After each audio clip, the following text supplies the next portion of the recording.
Hello and welcome back everyone to the English coverage of the Chinese LPL. We're here for our third match coming up and it should be absolutely incredible. My name is Julian Page-Timecard. Joining with me again is Christopher Papa Smithy Smith. And World Elite fresh back off their second place finish at IM Katowice are taking on OMG. But no time for a honeymoon after their great performance at IEM Pastry Time. Last place, 12th place, a point behind Energy Pacemaker. And not an easy game to try and transform that wonderful head of momentum they had going past the GE Tigers into the final of IEM against OMG. It's going to be a tough ask.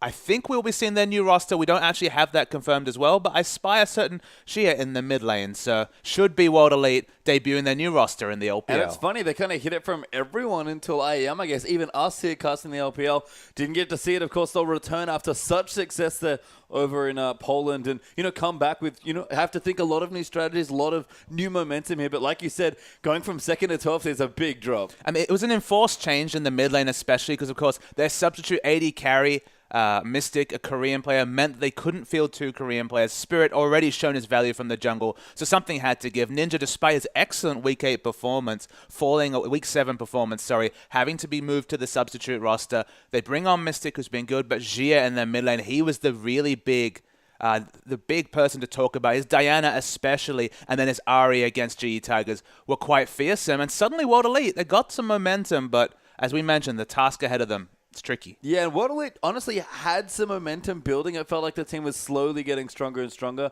We kind of talked about World Elite having a lack of carries on their team seemed to be one of the biggest issues. Spirit was sort of one of them, and there he is. He played fantastically overseas, has played fantastically domestically as well. Spirit, just one of the world's best junglers. Absolutely, and here's Jia, first game in the LPL, had played in the LPL before in World Elite Academy, but definitely didn't show the prowess that catapulted him in terms of public opinion with his amazing performance in IEM. Ari, Diana, those are the big picks that he showed the most on. Here's Mystic, the Korean AD carry from the Jin Air organization previously. Sivir and Ezreal always big pickups at IEM. More the rotational, not necessarily the hard carry that STYZ was originally hyped as. Yeah, I mean, and that just certainly suits in how World Elite have been playing. UJ, of course, solid support players look absolutely fine, especially on those engaged sort of champions like Thresh, which we almost always talk about in China. But I think everyone there holding the signs in the crowd have to agree with them there. The hype for Spirit understandably is very high. And what's worth noting, Page Time, we actually mentioned this during the first week of LPL coverage, OMG just going ahead of World Elite in terms of fan vote. These are the 2 most popular organizations in China. World Elite, of course, all the historic success, the wonderful success that World Elite have had since the beginning of the League of Legends scene internationally, let alone just in China. And then OMG, the Power Force, the all-Chinese lineup. Uzi's going to be playing today. They're sticking with Uzi Cloud, and after Uzi's Lucian performance, 19-1-7, getting them over the line that game last week. Who could argue? Yeah, I mean, I almost described the subbing in of Sun as sort of like just a test for OMG where they're like, okay, something's not working. Uzi's like taking a little too much farm. It's a little too many carries spoiling the breath right now on the Rift.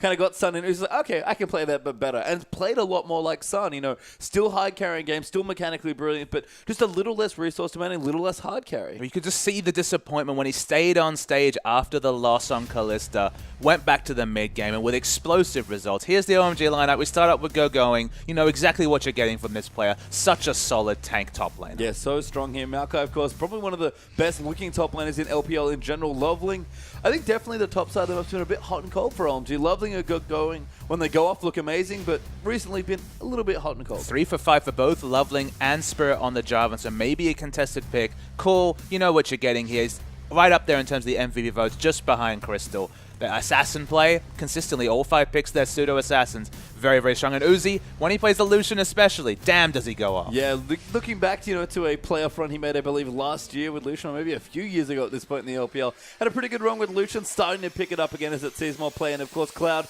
has basically been tied to Thresh forever. But Cloud's Thresh, those skill shots being hit, 4.75 KDA is monstrous for a support. But the skill shots, I mean, this guy is so mechanically talented. Analysts are saying they have the most mechanically talented AD carry. And when we send those Uzi players, who's to disagree, with the most mechanically talented support? Maybe a bit more of a debatable point. But Cloud, when he plays Thresh, It looks wonderful. And OMG in general have looked wonderful, especially down the bottom side of the map. I mean, again, if Going and Loveling have been a little bit inconsistent with the level of play, Cool and Uzi, especially in recent weeks, have just looked fantastic. And look, OMG still don't have a 0-2. Of course, EDG did lose 0-2 to Snake. OMG, they've been splitting series. They've split quite a few series. They've been 7 or 8 at this point to drop off the pace in the run for first spot. But when they look good, they look so wonderful. Uzi on your screen there. Played that Lucian performance. He was still very good on the Kalista. Was 4-kill Kalista at 6 minutes. Cool. He's pretty good at League of Legends. He's really good at League of Legends. And, he's been playing a bunch of different champions. We've seen his Twisted Fate, his Zed, his Ahri is ban-worthy, I think, and almost a must-ban in this particular game, given that Xie also has a big pedigree on the champ as well. I think OMG obviously come in the favorites, but against the energized World Elite heroes, Going is the only one looking very happy and handsome as always. And to me, the jungle matchup is kind of the feature matchup, because as you mentioned, Loveland, he's been inconsistent. When he looks good, he looks great, but they've both been playing a lot of Java, and Spirit just put in a performance that has got him so many plaudits around the world for his jungling at IEM. If anyone's going to really take advantage of this matchup for World Elite, can really put the best foot forward, you have to think it's going to be Spirit after all that success internationally. Yeah, and Spirit has, again, looked great domestically, looked even better internationally here. The 12th place team, this is 12 versus 2, I believe, if I'm getting my standings That's correct. So OMG, it's not quite the, massive team, but OMG are a fantastic Chinese team. So this should be fun. World Elite going to come back. It's their first LPL match they have to play since coming back from IEM. You have to think momentum's with them. And you have to say that those losses, the 12th spot, you can't attribute that to either Xie or Mystic. They were both available, so you might wonder why didn't World Elite get them into the team lineup earlier. But you just put that and disregard that. This World Elite team showed a lot of success. Even older members like Aluka, like UJ, were playing very well at IEM.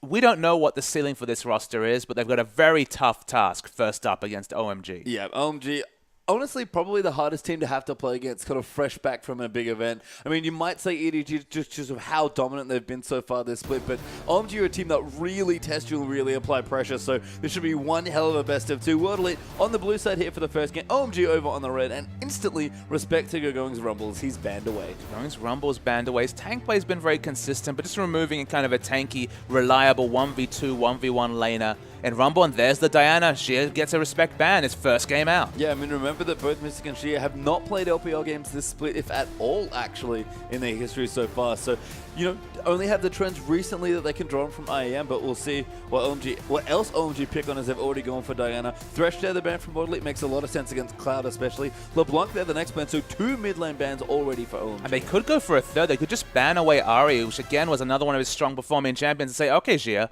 straight into competitive play, ban away all your comfort picks that you've just shown at IEM, and already force them into hard decisions and going towards the lower parts of Xia's champion pool. I think actually the coaches might be talking to the mid laner now as well, being like, what else can you play? Because they banned 2 champions, we might need another one. And the fact that Deficio was bringing up at IEM lots of solo queue games as mid Annie. That's kind of the big question mark. Will we see the Annie pick up? I wouldn't even mind the Annie flex pick being taken first, just to kind of throw a gambit and say, is it going to be mid Annie? You guys don't know. We're not even 100% sure just yet, depending on how the pick ban phase goes.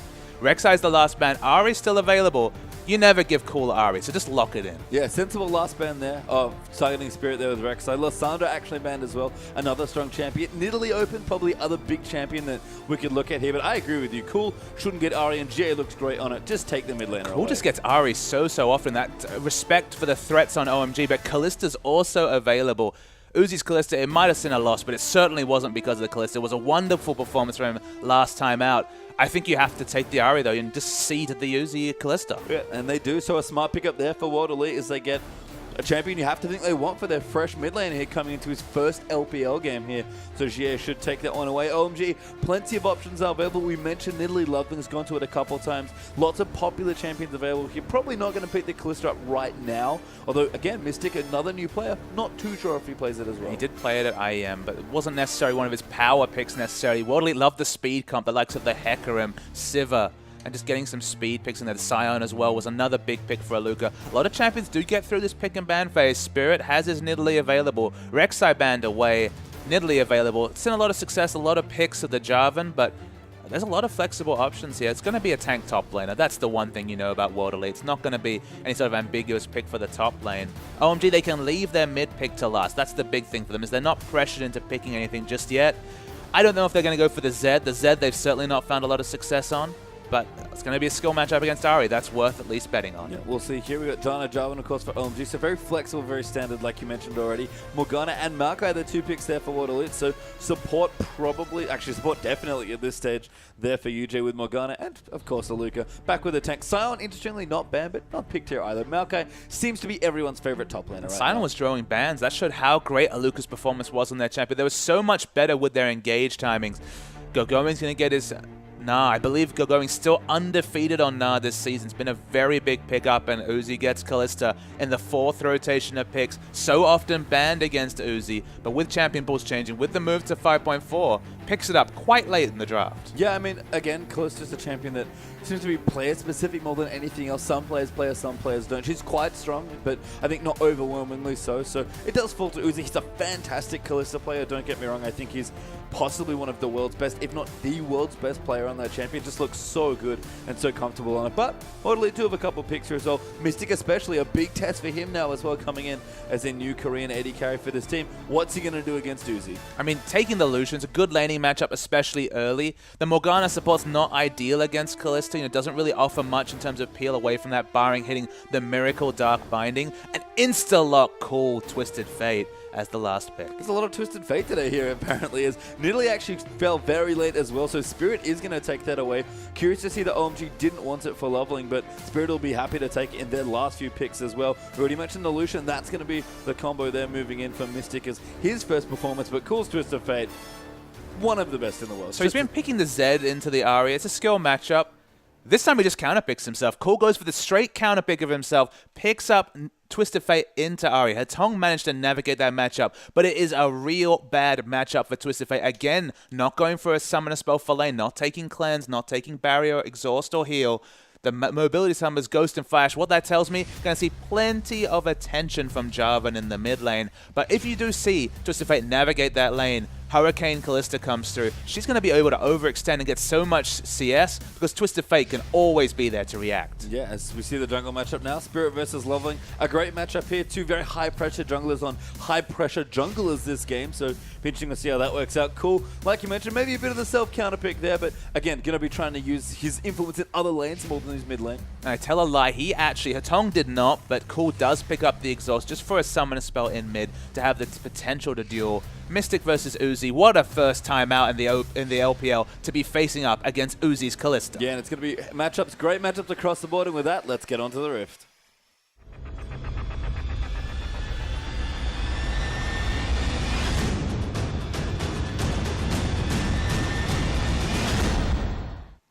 And welcome back onto the Rift here. OMG are taking on World Elite. Is World Elite's first very difficult outing back since IEM. The roster's been revived. We've got 2 new players here, but World Elite, they still have a very big mountain to climb up. And it'll be just so interesting to watch those new players. Jia on the Ahri does have the favorable matchup against Twisted Fate. Mystic, though, unenviable task of facing out Uzi's Kalista in his first game. As we go to a pause very early and taking what should be a really explosive series. Of course, if that IEM performance hadn't happened, this would have been pretty much written off. We would have said, yep, looks like OMG going to be able to run over World Elite, despite the fact that World Elite have been getting a bit better.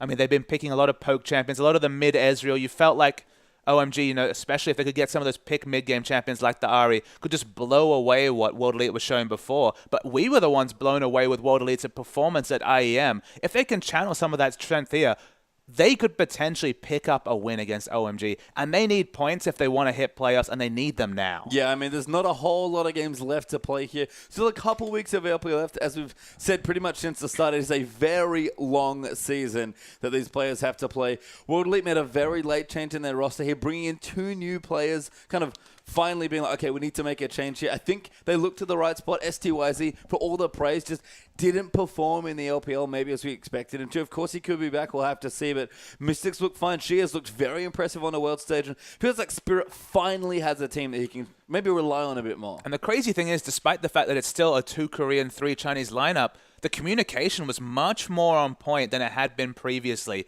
at IEM. It looked very impressive. So, as you mentioned, if you enable Spirit, this guy has been performing out of his skin during the LPL. Looked perhaps more impressive in the LPL than he did back in Korea. Again, had less resources, had less teammates to rely upon than he did at Samsung Blue. But his play, selfishly, solo, has been great. Yeah, I mean, it's almost funny that in week 1, we were, looking at him playing Riven and doing all sorts of stuff and really, going too far to try and hard carry his team. He's honestly been his team's hard carry, but just in a different way, and he's been such an impressive player, not just internationally in their recent success at IEM, but here in LPL as well, despite, like you said, the 12th place that they're still sitting at, by the way. World Elite got a lot to climb up, and Uzi gets the first ward kill. Uzi got the first CS. Actually, no, Italy has one as well, so they're both on the regard in terms of getting early ward kills. The thing to say about Spirit, though, is that if ever he's going to have trust in his teammate, it's going to be right now. After all, they did not win IEM, but they won a lot of hearts. They showed a great level of performance. This is the time to kind of really tell. The acid test will be this weekend. 2 series for World Elite. They need to get points, otherwise it's going to have to be just promotion relegations being navigated. There won't be any hope of escaping or trying to get Assault the top spots. No, and the first one's a massive test here as well. As you can see, Spirit just hanging out in the brush, having a bit of a giggle there, rolling around in Cougar form. It's nice that you can now use both of your, most of your emotes in-game now in both forms in nearly level 1. That was obviously a big buff to the champion. And seems that we are just going to have pretty standard jungle stuff. Overextending for the emotes there, Page Time. I like it a lot. As we see Cool versus Gia, this is the big question, Page Time. How do you navigate this laning phase against the Ahri? Well, we'll have to see. Cool, like you said, has at least taken a single defensive summoner here for the exhaust. So respecting the matchup a little bit there. Down the bottom, Mystic and UJ will join in for the 2v2. And I don't know if Mystic necessarily wants it, but he's going to get it. A big test now as he goes so aggressive on the Cloud, but Uzi just going to toss autos in there as well. Glitz does so much damage at level 1, but the Ignite's used already there by UJ. Another shield there should protect him, but a massive level 1 trade. So we saw that trade because Uzi does have experience coming into lane. We'll hit level 2 first. I believe it's after the next minion. Maybe the first melee minion it will be. But he should be the first to get to level 2. But despite the Ignite, you can see that's why they're positioning aggressively. The minion hasn't died, though. He actually missed it slightly there. He went to run in with a Ren stack, and it didn't kill the creep as he hopped forward. So misplayed slightly. Now he's level 2. But that might have been a kill for Uzi if he'd just been a bit more on point. Both Ignites are down, but importantly, Mystic's Flash is down. We already mentioned how hard this was as a first-up challenge for this Korean AD carry. Uzi's Kalista, just watch it. It's going to do crazy things this game. And it's so funny to me that Uzi on almost every champion, even in Janna lanes, is willing to play this aggressive as Cool. Eats a spear there by Spirit. Shie just misses the charm, and Cool answers back with some good damage. The flash was used by Ahri, but great pressure early on by Spirit. Yeah, both players use their flash, but that's definitely in Twisted Fate's disadvantage. Only has exhaust in laning phase now. Ahri's always going to be pushed up, looking aggressive. Might see the ganks coming through from OMG, but going to need to relieve a lot of pressure because Twisted Fate with no flash against an Ahri looks like a free kill. And again, down the bottom lane here, Spirit will actually clear out a couple of creeps from stuff. Does get his red buff now, so might even return for another look, potentially in the bottom side. But Uzi, even with a Janna in his lane, we saw this at Worlds, I believe, last year when he played Janna Vayne into any 2v2. Just so aggressive. Yeah, Janna Vayne, Janna Tristana, those were the lanes he was playing at World Championships. And again, it's the aggression that's the trademark thing about Uzi. It doesn't have to be playing Caitlyn to make you fight for every CS. Plays so aggressively in lane. I also like, though, that Gia is so confident with the 2 wards he has set up, not at all accounting for Loveling's gank pressure, and trying to zone Twisted Fate off the minion wave in mid lane, using the counter matchup to his advantage. Yeah, and I like that. I mean, again, new player here. First couple competitive games have come quite recently. First major LPL game, or first ever LPL game actually, will be here. But you have to take it. You cool picked this matchup. It's not disrespectful necessarily, but at least he's accepting that, he's in a weak spot. You have to take it to him. That's what's expected of you in this spot. Yeah, Cool had full information. He's a noted Ahri player. He knows how the Ahri Twisted Fate matchup goes, but was just happy to take it for team comp because he knows that if he can get pressure in the mid lane, Uzi's going to be able to so overextended knowing that he has Destiny to return. Spirit actually registers there. Awesome play there by Spirit. Just nails the Spirit and almost assassinates Cloud. So again, continuing to blow flashes in lanes. Loveling is actually chasing Spirit around the jungle, and he's losing every single race. Wow. I mean, Spirit, this jungler is very, very impressive. You already know that if you watched IEM. Already putting out so much pressure, out-pressuring a Jarvan early on Nidalee. If you hit those spears, that's what you can do, even with the lack of CC. It's not any Jarvan, Papa Smithy. This is Loveling, one of the most aggressive and pressure-centric junglers in the world. So very impressive stuff for Spirit. He's powered up a little bit, it feels like, from his international trip. I'm not going to credit all of it to IEM. Spirit certainly looked good in the LPL, but he's almost coming back with a fresh burst of wind to move him through, and he just looks so good in the early stages. Watching the mid lane, now we see OMG working their way towards bot. Going to be spot out by a ward, but it's going to be cleared. Talking about Jie again, he did play a couple of games for World Elite Academy. He was on that team previously, so he does have a little bit of LPL experience, but to explode on the international scene in such a high-pressure environment shows that he's not going to be overawed by Cool. He's going to accept the fact that he's in a good matchup and play aggressively. And I like the fact that he can disregard the intangibles of lack of experience, of the big crowd, of all the attention, and play just like what he's played to propel himself to the top of solo queue. Yeah, Spirit's actually snuck himself into the top side of the map now, so going to do a bit of counter jungling potentially, maybe looking for the red buff. Deep pink ward, though, going to get placed down here, so I like it again. Early Warriors Trailblazer and Spirit, he looks best in the enemy jungle. That's what I'll say about him. So I like that he's getting in there early. He's just causing so much global pressure. Uzi, for all his early pressure, he hasn't been able to manufacture a massive CS lead. So credit to Mystic despite blowing at the game. I guess Mystic's just happy it's not the Caitlyn this time, as Spirit does actually steal away the Raptor there, using the high burst damage of Nidalee's Cougar form Q to take it out. Nice little steal. Loveling continuing to chase after Spirit. Yeah, Loveling, again, he's actually watching a ghost, you have to say. He's trying to track Nidalee across the map, but Nidalee now level 5 has an experience advantage over Spirit, over Loveling, and just not much he's able to do. They continue to power through. This is patch 5.4, so we saw a lot of 5.2 Nidalee where she could solo down the dragon very early, had a powerful clear, still has a very respectable clear, but definitely isn't quite the jungling force she once was. No, but still very strong here. Going to clean out the ward there as well. Does throw a spear into Cloud, dissuades them from stopping that ward being cleared, and Spirit will get it. Aluka now in the top side of the map, actually a bit behind, going to go in quite aggressive. Is level 6, but not Mega now yet, so just pops back in. Little bit of damage from the Hyper, and Aluka has to get back safely to his turret. The Loveling's been waiting in the wings. They look like they're going to go aggressively. There's the Destiny. Yeah, Aluka pops his ulti. He knows what's about to happen to him. He's got to be careful. Use the Twist Events maybe a little early there, Jarvan taking the turret. They go cool though, taking too much damage, and Maokai gets the kill. Going will get the trade, but very well played, Aluka. Despite the fact that it looked like Loveling had juggled the aggression well, it was just too much. The base stats too low as in the bottom lane. The trading continues as well. Jie is going to try and answer the pressure with as much turret damage in mid as possible. You can see Mystic's taking quite a bit of damage here. Uzi level 6 now. Might just throw Cloud on, who's got his Ignite. UJ has to be careful. No level 6s here at all on the bottom side. Cloud still moving in. Uzi, I think, baiting him to try and kill Cloud so he can use the Fate Skull, but they won't bite. Mystic does get ignited, but he'll be okay, and mid tower does go down. So that's such a massive change in pressure. The first use of the Destiny we always track. Turret pushing in, gets an assist, but dies and gives up turret. Suddenly, the safe area for Twisted Fate to farm is looking really minimal. It is indeed, and she is going to go back as well here. Morella Nomicon already done at 8 minutes 20. Granted, no boots yet, so a little immobile potentially on the Ahri without her ultimate, but still looking great. And again, she off to one of the best possible starts you could have in his first big LPL game. Yes, snowballed Morella Nomicon in a favorable matchup. After the Destiny, you know it's still about 90 seconds on cooldown. Very long cooldown at level 1. Not looking for any magic resist with his early pickups, just going towards a Morella Nomicon. This Twisted Fate's trying to play around an Ahri that's already snowballed, basically from farming and taking a turret. But Spirit snuck down the bottom as well. He's got his Magus finished as well. So these spears landing will do so much damage. Uzi does not take the bait for the binding though, but you have to pick a target carefully. Uzi does flash there, and Spirit with the Black Shield on wanted to go in, but Spirit is going to miss. No hunted passive there, and he'll just back away. Absolutely. Jarvan is in the area, but as usual, Spirit's been the first one to initiate all this pressure this game. Jarvan waiting patiently. Don't know if he's been spotted by a ward. No, I don't believe he has. Uses the sweeper to confirm that.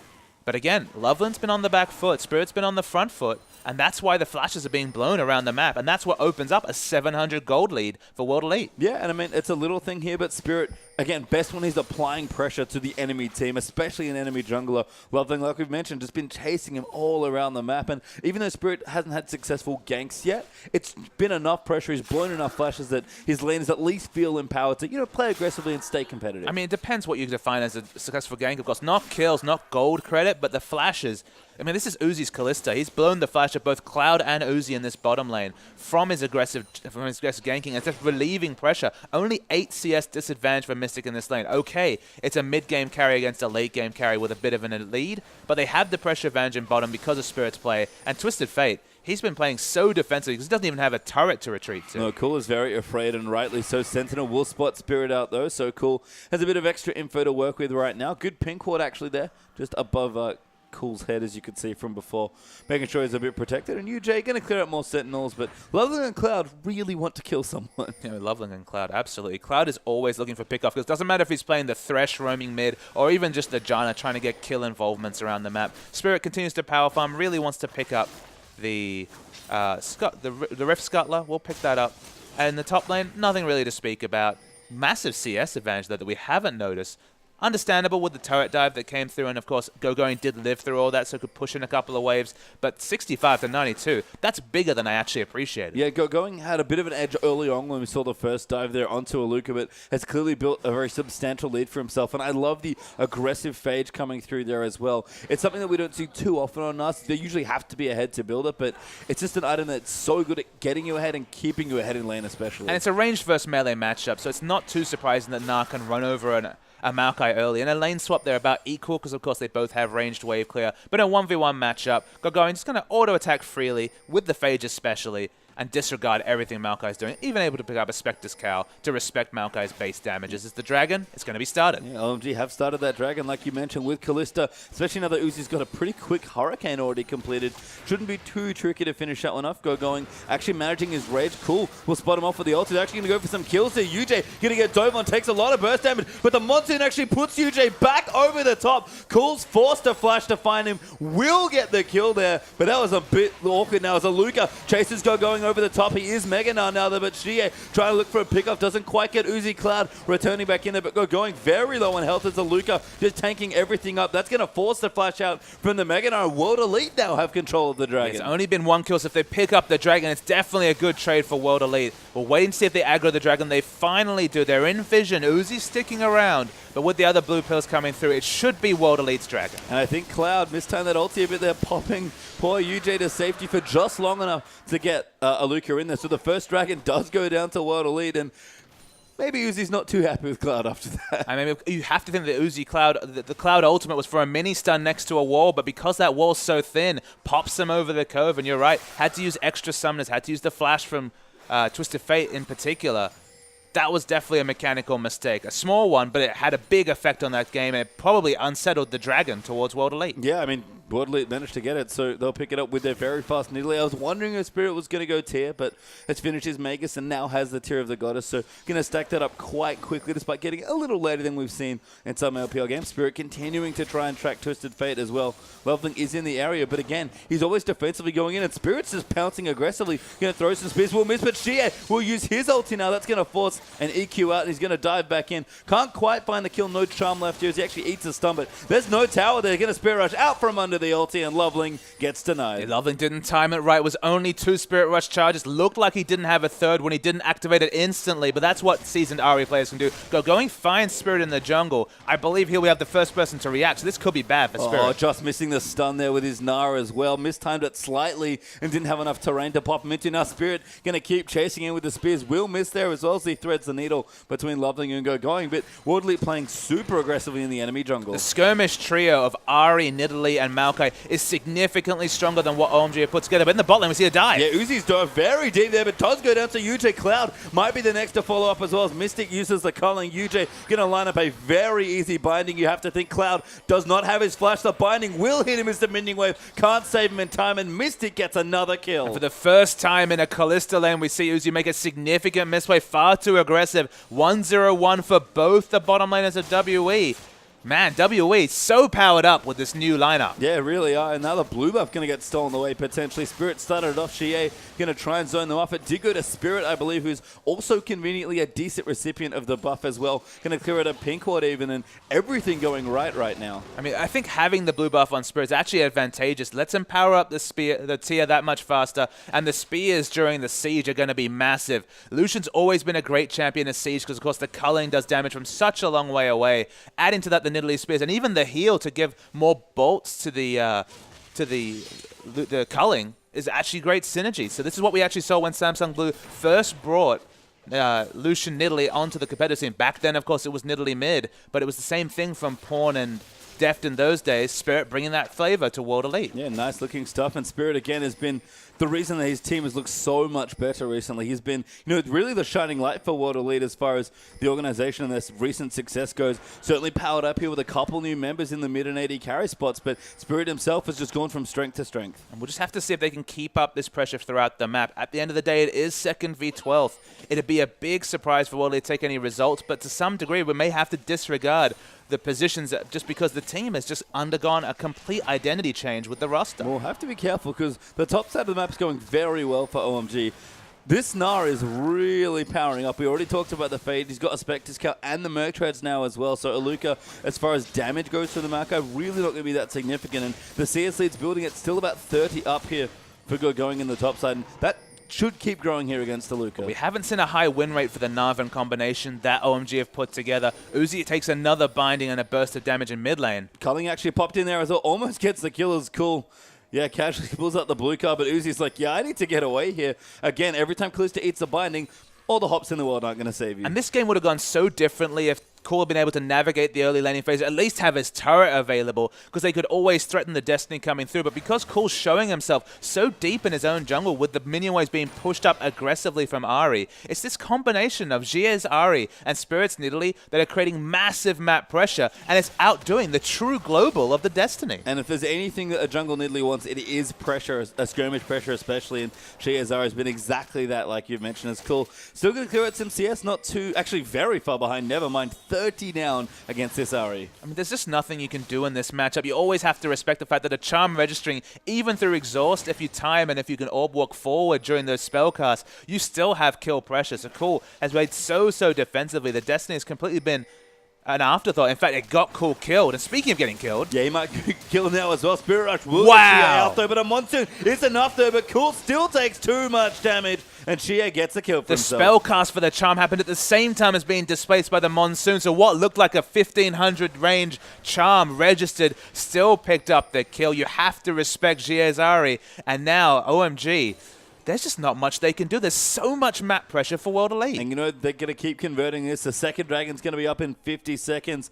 World Elite continuing to pressure towers now. So I wouldn't be surprised at all to see a rotation to the top lane after this dragon's been felled as well. Even Lucian is even or up in CS slightly now as well. Yes, Aluk is having a hard time, but he's got his Frozen Heart on quite quickly. Even got a Catalyst in there as well. As long as he's tanky, World Elite can back him up just fine. But these things have really multiplied in effect for OMG, because remember, with the Hurricane build, Kalista cannot control waves, so she can't actually go to the bottom lane because there's so much map pressure. It's not a safe place to farm. Now she has to farm in the mid. Twisted Fate's relegated to farming in the bot. Against in a long lane, Ahri can still get some assassination potential there. Also, being bottom lane cannot react to any pressure in the top lane. Layers upon layers of factors are working against OMG, all from how much Cool has lost from this first Destiny. And you know what? They're trying to dive Aluka again, and they are going to go in for it, but did not end that well last time. Gogoing's running out of rage as well here on the Mega Gnar. Leveling and Cloud here, both in the area, but Aluka, Frozen Heart here already. He's pretty tanky, but they're going to try it here. Leveling will dive in. Aluka going to pop his ulti. Gnar actually misses there as Aluka W'd out from under it, and that was very impressive. Absolutely. It was untargetable for that half second. It did enough work. WE is going to pick up a free dragon. They're going to get this outer turret as an answer, but that's a second dragon going to World Elite.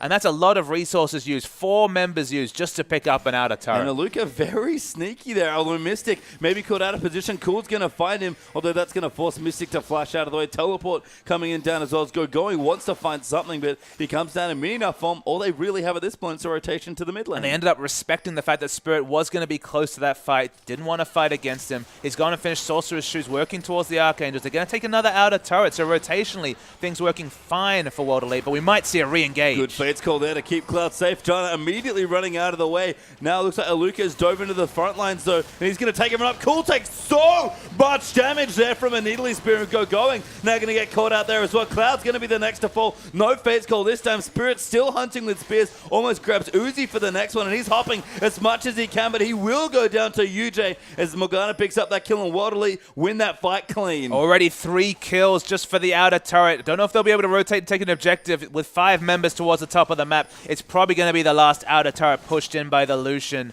Things just keep going worse and worse for OMG. They'll take the turret gold, but this kills the experience, the item disadvantages. Even Uzi has an item disadvantage against his other name AD carry. How many times have we said that in the LPL this season? I don't know if any so far, or very rarely if ever, as a blue buff will go over to Ari here as well. Just so much pressure on the enemy jungle. Spirit still stealing away camps. Cloud might just get assassinated here as he almost goes down, dropping to about a third of his health. Loveling even hunted as well, almost eats a spear for his trouble as he tries to get Spirit out of this jungle. And Loveling's a good Nidalee player. He's looked fine on it from the jungle, but I don't think you can give Spirit this champion anymore. And the big queries are Loveling and Cool this game. Loveling especially been following shadows, never got anywhere near Spirit. Spirit has been in all the right spots. Loveling's tried to counter gag. He's just been late every time. He has had minimal impact in this game. 0-0 and 2. Okay, 100% kill participation, but that's a little bit of a misnomer given just how little pressure he's had this game. And Cool, I don't understand. He has a penchant for counter pick. They have a big pull. Cool played himself with the Twisted Fate against Ari, but he's had to pay for it. Yeah, and Loveling actually might have found Jie caught out here, so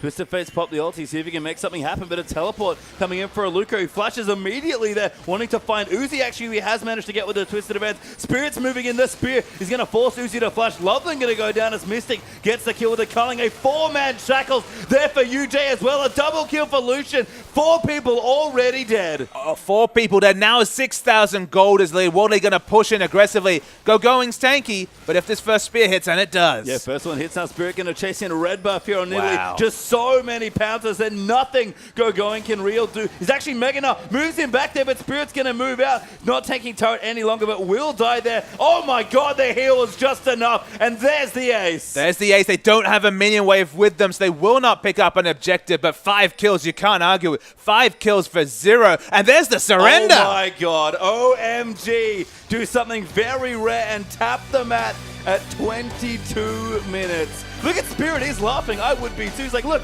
at all the people I killed. That's not a laugh out of humor. That's a laugh of disbelief. Last place World Elite. They're showing that IEM is no fluke. It's only one game to talk about, but they dismantled OMG in that game. Cool looks very upset with someone. I've ever seen OMG surrender like that. That was just surreal, Pastry Time. That was surreal. And Monte Cristo had the same reaction, of course, when the GE Tigers were taken down. But this is a new World Elite, and we have a replay just to re-examine some of the amazing team fights. So, of course, we're going to see that last fight that prompted the surrender, you have to remember.